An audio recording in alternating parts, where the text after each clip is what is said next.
तर आज ना मित्रांनो मग समोर एवढं भयान आणि बेकार ऍक्सिडेंट झाला मित्रांनो की डायरेक्ट 2 लोक आला मित्रांनो, डायरेक्ट ट्रक मधून डायरेक्ट फावड्यानं भरून काढावं लागलं. मित्रांनो मी विठ्ठल पंडित आपल्या एका नवीन व्हिडिओ तुमचं परत स्वागत आहे. तर मित्रांनो पहिली गोष्ट म्हणजे तुम्हाला पाया पडून विनंती की जरा गाडी जरा हळू चालवत जा, कारण मित्रांनो आज माझ्या समोर डायरेक्ट 2 लोकांचा जीव जाणं असं मला कधीच वाटलं नव्हतं. सुरुवातीपासून सांगतो की आमचा प्रवास कुठून सुरू झाला. तर आज सकाळी कस्टमरचा कॉल आला आणि कस्टमरच्या घरी आपल्याला बोर्ड आणि लाइटिंग फिट करायची होती. त्यानंतर काय मित्रांनो सकाळी तुमचा भाऊ गेला डायरेक्ट आणि बोर्ड आणि हे फिट करून आला. त्यानंतर मित्रांनो आपल्या काही कामानिमित्त मित्रांना मला जायचं होतं जालन्याला, कारण आमचं थोडं काम होतं.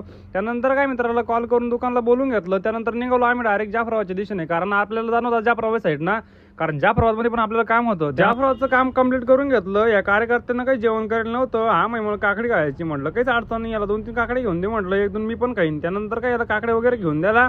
त्यानंतर आमचा पुढचा प्रवास सुरू झाला.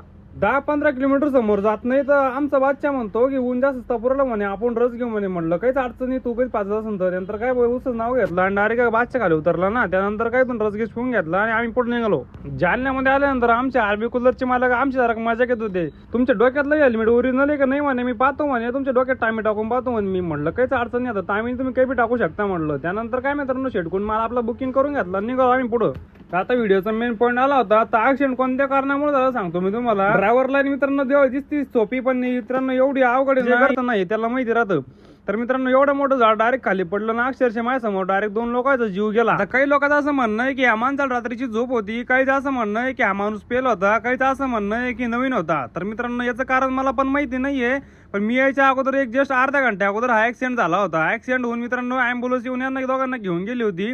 आणि 100% असं मला तशी खात्री होती की, पण तिथले लोक पण सांगत होते की हा माणसं 100% जीव जायले. तर एक नाही मित्रांनो, हा 2 जण होते आणि एवढं मोठं झाड खाली पडून डायरेक्ट अक्षरशः आयशरचं सगळं तोंडी चुरावून गेलं होतं. आणि सबूतला मित्रांनो तिथं विषय असा होता की डायरेक्ट माणसं सांगत होते की डायरेक्ट पूर्ण बॉडी ही चुर झाली होती आणि डोक्यातला पुरा भेजा फाटला होता. एक हात खेंगडा होता तर पाय खेंगडा होता. तर मित्रांनो आजच्या आधी एवढंच आहे, तुम्हाला सांगायचं एकच आहे, मी हातपाय चुरून एक विनंती करतो, गाडी जरा हळू चालवत जा, तशी मी पण जोरात थांबतो म्हणा. तर आजच्या आधी एवढंच आहे, धन्यवाद. भेटू आपण आता पार्ट 2 मध्ये.